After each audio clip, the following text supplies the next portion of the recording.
España expolia a Cataluña. ¿Verdadero o falso? Falso.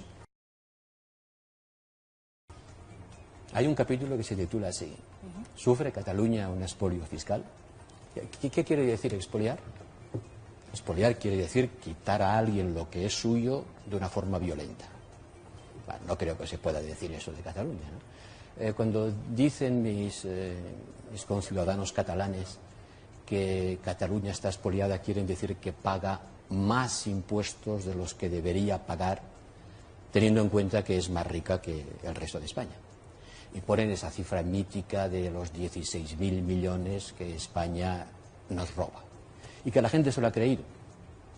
Y que no se corresponde con la realidad, como en el librito explico, ¿no?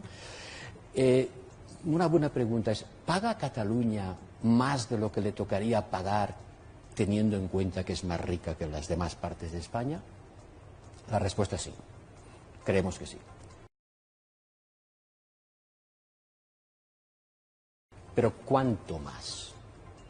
¿8 puntos de su PIB? ¿16.000 millones, como ellos dicen? No. Como mucho, un punto y medio del PIB, es decir, 2.000, 3.000 millones.